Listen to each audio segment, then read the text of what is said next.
Welcome to Jets Overtime, presented by Duncan. I'm Eric Allen inside the BetMGM studio. The Miami Dolphins complete a season sweep of the green and white with a 20-3 victory at MetLife Stadium. As we bring in Eric Coleman and Anthony Becht. Anthony, the bottom line is the score was 20-3. And if you score 3 points in the NFL, you're not going to win any games. Yeah, look, offensively, there were some nice things going on between the 20s. But clearly, executing the offense past the 50-yard line, getting into the red zone, and actually converting into scores is a problem. It's been a problem. Well, it wasn't a problem the last two games. They were actually able to score some points. But today, for some reason, they weren't able to execute. You have all your weapons in place offensively. Your receivers are there. I was expecting maybe a little more out of Sam in this game, but you know what? Maybe it was wrong to think that he would be on point, missing 4 games. I mean, that's a long time. And I think it was just more the buzz and excitement of having him back on the field and allowing him to work with some of these weapons. So, again, defense tried to get you the ball multiple times in turnovers. And those moments when you had a chance in Miami territory to execute and get those points, you weren't able to come through with it. So we're seeing some highlights from Sam Darnold here this afternoon. A couple good moments, especially with the guys on the outside. Rashad Perryman, 4 catches. Denzel Mims, 4 catches as well. They moved the ball at times, but third down, we're not able to convert. And they also had opportunities in the second half, like Anthony just mentioned. If you have 2 possessions in the second half in plus territory and you come away with 0 points, you might as well start that bus. Absolutely. I mean, and as a defender, you feel sorry for them. They put together a great effort today, turned over the ball twice. I thought they were very physical on defense, got the ball back to the offense, and just the offense wasn't able to capitalize. You saw a couple of connections with Rashad Perriman and Denzel Mims. Frank Gore was running the ball well. They seemed to be getting into a groove, as Anthony mentioned. In between the 20s, everything seemed great. But then the drives were shut down, missed field goals, turnovers, came back to backfire against the Jets, and 3 points is definitely not enough to win a game. Anthony, what do you take away from Sam Darnold's performance? Obviously back in the lineup after a 2-game absence. He started out well. The Jets scored on their opening possession for a 5th consecutive week. Unfortunately, they had to settle for a field goal. But the 2 interceptions in the second half, the first one really stands out. Yeah, you never, listen, if there's one thing to nitpick about Sam's game that's kind of been, the same throughout is he tries to force a little bit and try to make something when maybe, you live and die to see the next play, throw the ball away, run out of bounds there. I mean, listen, in his mind going into this game, you gotta think about, okay, I got all my guys, if they're not open, then put it away. Now, the throw and the interception on the first one that he threw, he could have completed that pass. It was poorly thrown, but again, running away from it, trying to get it slightly across your body is never a smart thing. You better be real sure that you're going to be accurate on that throw, because if not, there's multiple defenders there, which there were, that are going to be in the face of that if you don't get it to the receiver. The second one, honestly, they're trying to make plays, go down the field. It's late in the ball game. I'll give him a pass on that, but he's better than that throw. And I think just for Sam, he can only get better, in my opinion. He's got to get better moving forward. I mean, shake the rust off in this game. Again, offensively, you saw some good things, but again, sealing the deal and putting points on the board, it's just been tough, in this game. Let's go back to MetLife Stadium right now and hear from Jets head coach Adam Gase. Adam, without looking at the film, which you usually do, obviously, but what do you assess about Sam today? It looked like it was kind of just, obviously didn't get the team in the end zone, and he had his 3 weapons for the first time. And yeah, I mean, it's hard to know exactly kind of the flow of the game. It felt one way in the first half. I felt like we had an opportunity on one drive, we have a drop, and then we sputtered after that. We had a couple plays here and there, but nothing where we sustained any drives. We'll look at this thing. We'll correct off it. We'll learn from it. I felt like he was throwing the ball well. we just got to look at it. I mean, this is a tough secondary to go against. You had a couple fourth downs in the third quarter there where maybe you could take a chance there and maybe try to spark things a little bit. I'm not talking about the 4th and 1, but the 2 before that. What was your thought process about just kind of maybe trying to make something happen there on the Miami side of the field and not doing it? Yeah, and I'm trying to think of which ones you're exactly talking about. I think it was a 4th and 9, and it was right. It was after one of them was right after the Quinnen forced fumble there. Yeah, I thought about it. I mean, the fourth, any of the 4th and 9 ones, those are always going to be tough for me to justify in my head unless it's really late in the game. Right before that, there was a 4th and 3 from the 43. Yeah, I debated it. It just was one of those deals where I felt like I called what I thought was one of our better plays to play before. We don't make it, and just felt like that was the right decision at the time. You are watching Jets Overtime presented by Duncan. The New York Jets fall to 0-11 on the season with a 20-3 loss to the Miami Dolphins at MetLife Stadium as we bring back both Eric Coleman and Anthony Beck. The defense gave you everything they had today. I thought they were constantly putting Ryan Fitzpatrick under duress, 4 sacks, and 6 PDs. And then we talk about the takeaways in the second half. They gave this offense a chance. What do you think about the overall effort in terms of what they did on the field? And then I want to get to one specific player after this. I thought the overall effort was the same as it has been all year. The defense has been flying around, running around with their hair on fire. The defensive line, Quinnen Williams, Neville Hewitt seems to be in on every tackle. These guys are making big plays. Marcus May got his hands on several passes. It was all over the field. Ashton Davis was a guy flying around, although he did get beat on a touchdown. But listen, the defense had great effort. I thought the scheme was great. They played well enough to win today. Forcing 2 turnovers, getting after the quarterback, constant pressure. I thought they did a great job. Anthony, how about Quinnen Williams? 7 tackles, a sack and a half, 3 quarterback hurries, 2 PDs, and 1 forced fumble. Yeah, I mean, listen, he's becoming one of the better run stoppers in the NFL from the interior line. Eric knows it's very hard to come up with statistics on the line there when you're interior. There's a lot of other unforeseen things that you can do to help that don't show up on the stat line. And when he's actually showing up on the stat line, that's a big deal. I mean, I've watched 2 games of the Rams where I haven't seen Aaron Donald hit on the stat line, period. No tackles, no nothing. But yet, he's a disruptor and he can do things. Quinnen Williams is actually disrupting the run game. He's been in there. He forced the fumble. He had the sack and a half. I mean, the 7 tackles, that's a huge game. And that's why he's getting recognized with the Pro Bowl voting, because he's a guy that's deserved it. I mean, he's made huge strides and jumps to become not only just a better player, but a game breaker, a guy that can make things happen and change the complexion of the game. And he's doing that. It's great for the Jets, because that's when you look at them and you see some of these young players, that's where you start feeling where these guys are, all right, you got some pieces now in the right spots that you can really build on. So it's good to see that Q is able to do that, because, he's really stood out and became a really big force this year. That's exactly what you have to be looking at. If you are a fan of the New York Jets right now, you're not getting the wins.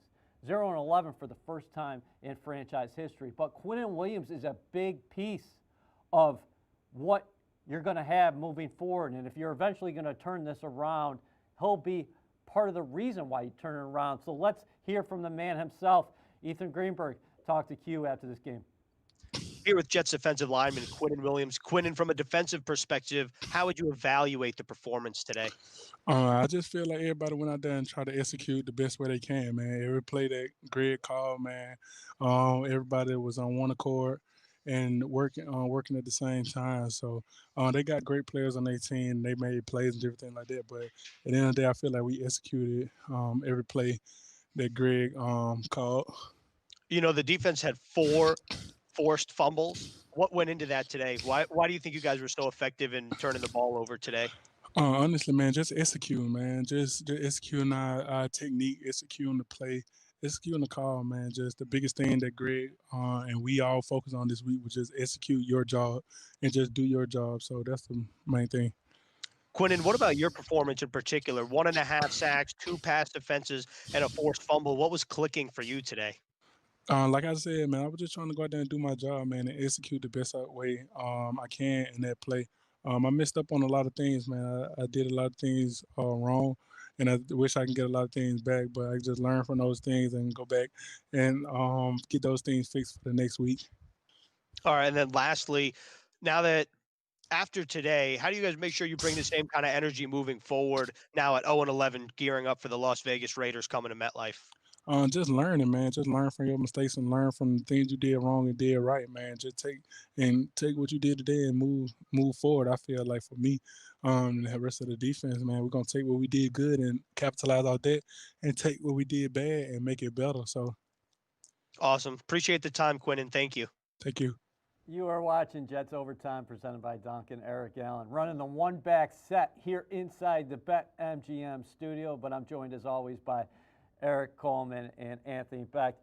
Eric, I thought Ryan Fitzpatrick really, he showed his maturity in this ball game because that offensive line banged up, and the Jets won a lot of their individual battles up front, but at the end of the day, he completed 24 passes for 257 yards, had 2 touchdowns, and 0 turnovers as far as interceptions are concerned. Played well. You know, he everything wasn't easy for him today. He had to earn a lot of the yards that he gained, running the ball, throwing the ball, made some great decisions. He took some big time hits and really just showed his composure. And I think that's why if you're Brian Flores and the Dolphins, you're comfortable with a veteran quarterback like Ryan Fitzpatrick leading the show, especially as they make it run towards the playoffs. So, you know, it's tough, you know, to play against that veteran quarterback who's seen pretty much everything, every defense that you can throw at him. It's tough as a young secondary to show your disguises, to mix things up, to fool him into making a mistake. And unfortunately for the Jets, he didn't make any today. They got in the end zone on a pass from Ryan Fitzpatrick to Mike Gesicki. That was the first touchdown of this game. And Ashton Davis had pretty good coverage. What's the teaching point? You used to be in that position yourself. Sometimes you're playing against a guy's 4 or 5 inches who's got 3 or 4 or 5 inches on you. Yeah, it was tough. You know, they were in an all-out blitz. He had inside leverage on that, and that is the route that you give up when you're playing zero technique. You know, you have to take away all the inside routes. The out route and the deep corner route are your weakness. That's the weakness of that defense. So I thought Ashton could have maybe squared up, made contact with the tight end a little bit just to stay closer in a better relationship. But at the end of the day, he did a great job. He was in perfect coverage, great position. He was inside out, tried to slice underneath it, but the tight end was a lot longer than him. Used those long arms to outstretch it and grab that rebound over him, and he was just a little guy underneath. So, you know, great throw, great catch, great play call by the Dolphins. Anthony, is it just me, or can the New York Jets ever get a break this season? Because, yes, it doesn't come down to one play when you lose by 17 points. We all realize that. But you had a play in this game where Javelin Guidry came into the lineup, Arthur Millette on the bench for a few plays. So the Jets had 4 of their 5 primary secondary players being rookies: Lamar Jackson, Bryce Hall, Javelin Guidry, and Ashton Davis. And Devontae Parker makes a quote-unquote catch, and they review it, and there was no way that was a catch, Anthony. Yeah, no, listen, I feel like I know the rules pretty well. I know Eric does. Gene Steratore came on the TV, who's, I know Gene a long time in this league. We came into the NFL together. He was calling college games when I was in the Big East. It's clear. It's clear as day. There's no way that you can call that a catch by Parker. The ball comes, he body falls to the ground. He doesn't make a complete football move, and it pops up. Then he hits the ground. I mean, I don't know. There was multiple camera angles that you were able to get that right. I'm not quite sure why that was such a definitive look for whoever that was looking at that. Obviously, that goes to the NFL.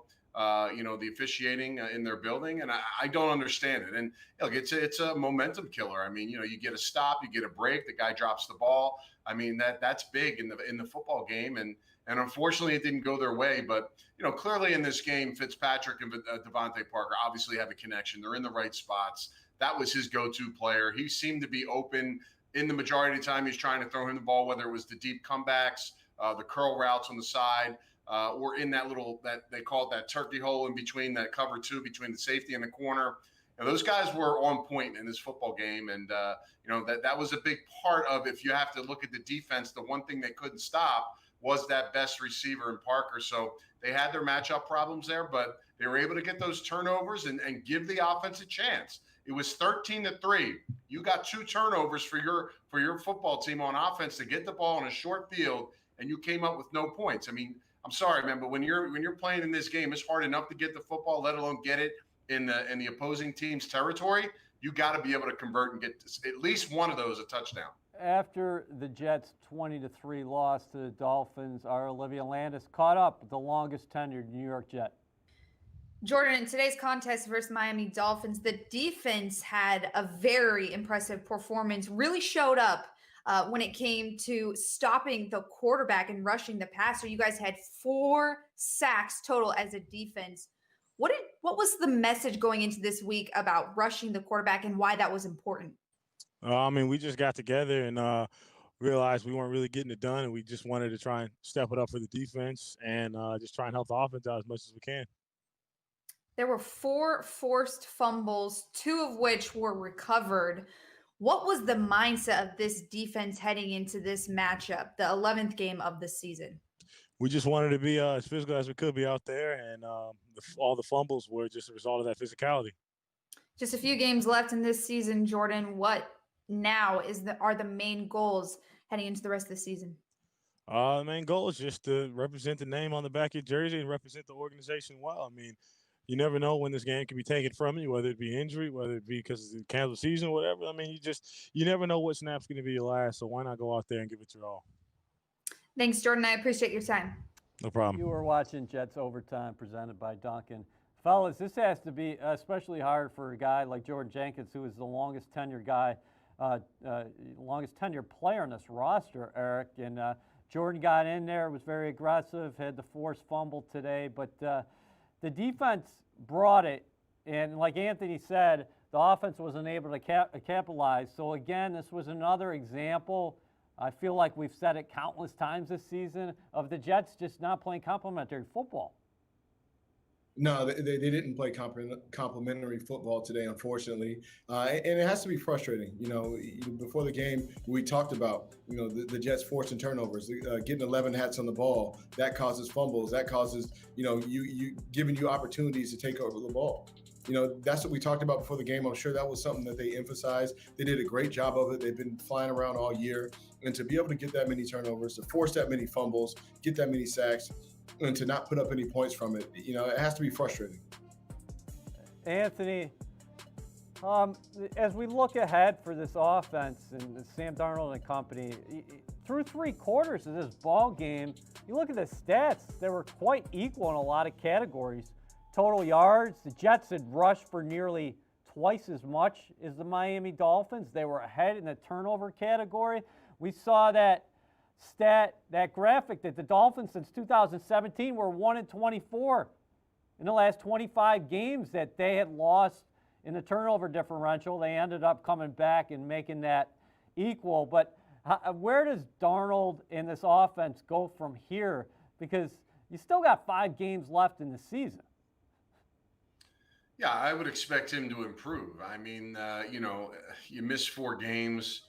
Sam's missed a lot of football games. In general, I had high expectation levels, obviously, for him, but that may have been a little premature of me to actually, say, listen, we're going to have a big game. I think that for him, it was just about being that he had all his weapons in place. Don't push the buttons on a lot of plays. Take what the defense gives you. Frank Gore was rushing the ball very effectively in the first half. You figure you'd get something built off that to make some plays. The Dolphins did a good job on some of those play action passes with pressure and a couple times getting to Sam. And of course, Sam missed a couple throws, which is going to happen when you've been, on the sidelines for several games now. But, we do have to see that upward climb for Sam.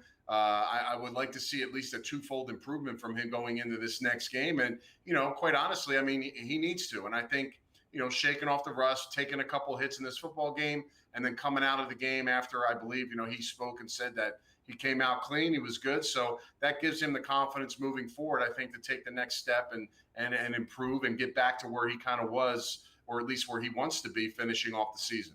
Speaking of the aforementioned Sam Darnold, let's now hear from the Jets signal caller. Sam, how do you feel physically? How the shoulder hold up throughout the game? You took a few sacks. Just was there ever any moment that you felt a little?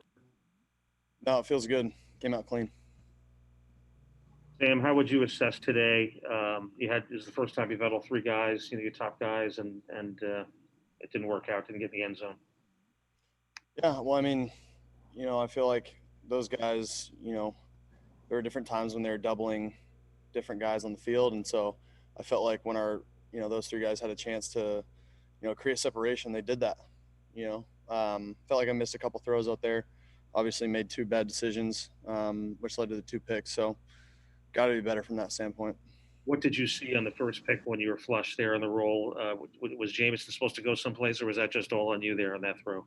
It's just feel. I mean, I made a bad decision. I think I could have just put it more towards the sideline. Sam, your head coach, Adam Gase, said that it's probably out of frustration or just in an excitement for making a play when the team is not making a play. Do you feel that you're trying to overcompensate or to make something happen? No. For me, I've always kind of let the game come to me. It's just in the moment. You always want to try to make that play, and I felt like I've been doing a better job of kind of taking things when they're there and not forcing them. Again, I think the play with Crowder, when I scrambled out to the right, if I just put it on the sideline, we're good. We're not talking about it. And then the last pick was, just a bad decision. So Sam, is that mechanics where you didn't get it on the sideline to Crowder, or just? No. I mean, I should have put it more towards the sideline. I thought he was going to break in. We talked about it on the sideline though, right after. That was Jets quarterback Sam Darnold. I'm Eric Allen inside the BetMGM studio. You're watching Jets Overtime presented by Duncan. Joined as always by Eric Coleman and Anthony Beck. Anthony, what did you think about the way the offensive line held up today? We didn't see Mekhi Becton in the first matchup against the Dolphins. He was out there. I thought there was some good push in the run game. You were dealing with injuries up front again. At that right tackle position, George Fant out of the lineup, Chuma Edoga out of the lineup, so you started Connor McDermott there at right tackle. Also at left guard, Alex Lewis inactive. That meant Pat Elflein started along that front. Yeah, I'll have to watch the tape to individually see how these guys played. I think what I did notice was obviously the tight ends had to stay home. Chris Herndon was basically ineffective in the passing game because he was asked to pass protect, and same with the other tight ends. So I mean, it was a tough deal, and that's kind of the give or take when you're on your third string offensive lineman. Eflon's in there playing at the guard position. You got to have something home. You got to make sure you got your protection. They did get to Sam several times, got a couple of hits, I believe 2 sacks in the game, but Chris Herndon had to be a protector. He had to be in pass protection and be there to assist whatever side. If he was going to the left, they were sliding to the right to help out McDermott. And then, of course, if he just stayed on that side and in base protection, he had to help out on the edge as well. So, that was kind of the tight end role. They were the guy, the skill position that got pulled away from what the offensive scheme was to help out in protection standpoint to give Sam the time he needed. Get running for less at Dunkin' with a $1 medium hot coffee with a sandwich purchase. America runs on Dunkin'. Participation may vary. Exclusions apply. Limited time offer. Eric, we talked all week about the Miami Dolphins. What do they do well defensively? They don't give up many points. They give up 3 points in this game. And they take the football away, 2 interceptions to Sam Darnold, and then third down. One of the league's better teams on third down, and the Jets go 3 of 13. Yeah, it's tough. It's easy to sit here and say, yeah, if you're the Jets, stay out of 3rd and long, stay out of this situation. But when you have a defense like the Miami Dolphins, who they have a great front four, they get after you, they force some issues with your offensive line, and they put you in these positions where now you're 3rd down and 8, 3rd down and 9, and that's a tough position. That's a tough play to call for an offensive coordinator, for a defense. That's when all the exotics come out. You give out, your crazy blitzes. You drop back in zones and throw some zone blitzes, mix things up, and it makes this tough on a quarterback. And it's just not a position you want to be in. Xavier Howard, the NFL leading 7th interception today. There's a reason why he has that many interceptions. I mean, he's a ball hawk. He jumps routes. He understands how teams are attacking them. In this defense, the secondary is on point. Brian Flores, deserves a lot of credit. He's really changed around this Miami defense. They're tough, they're physical, they fly around, and they get you in tough positions. Anthony, before we get to our final thoughts, what do you think about Perryman here? He was a guy you were high on before the Jets signed him in the offseason.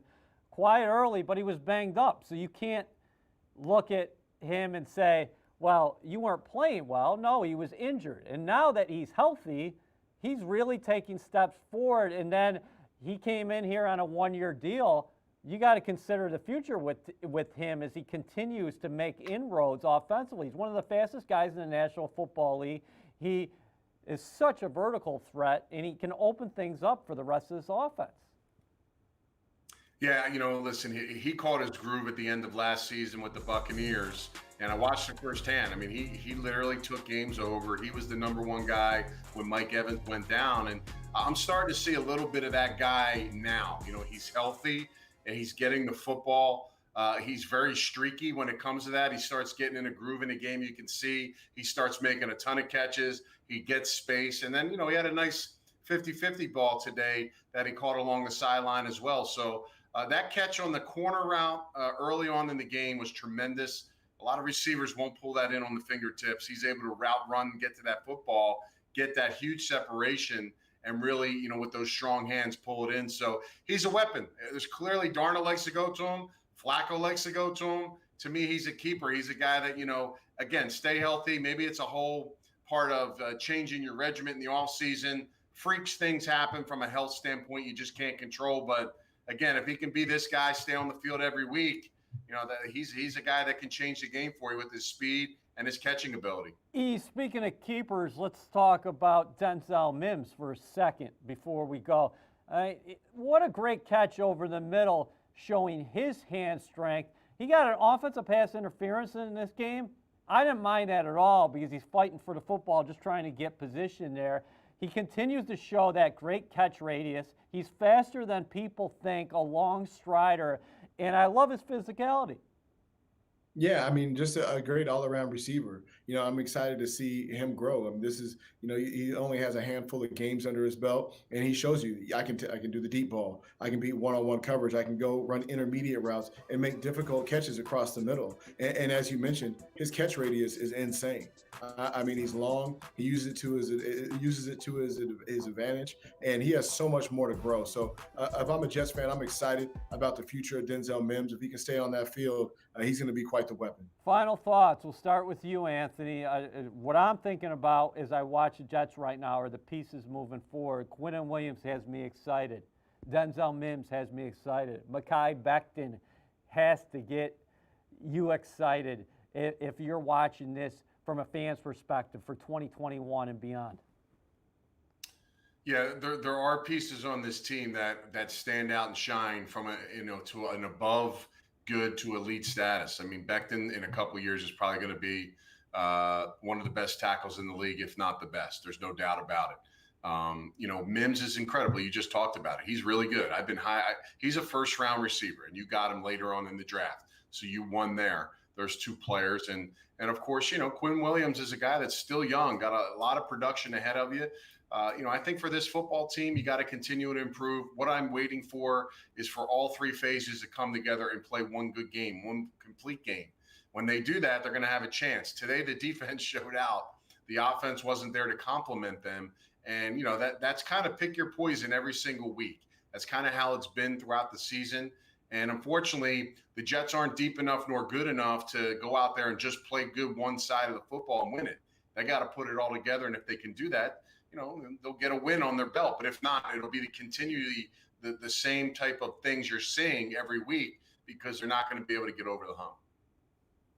How about you, E? I agree with you, Anthony. They have to put together, 3 great phases of football. Play 4 quarters of great ball, complementary football in order to get a win. It's tough. It's a big monkey on their back right now. But they've shown you glimpses on each side of the ball that show you that they can be a good football team. It's such a thin line between the teams that are 0-11 and the teams that are, win a few games in this league. That it takes perseverance. They're going to have to continue to fight through this and just continue to gain confidence. I like Sam Darnold moving forward. I would like him to take some more shots down the field. I like what he did early in the football game. I like the commitment to the run early. Frank Gore was fantastic early in the game. And on defense, it speaks for itself. So if this Jets team can put together a complimentary game, if they can make some big plays, have some of those playmakers step up and make some amazing plays, then they'll get out of this. Hey, gentlemen, you guys continue to play great complimentary football. Thank you for your analysis today. And as always, we'll see you guys next week. That's it for another installment of Jets Overtime presented by Duncan. We'll be here after the Raiders game.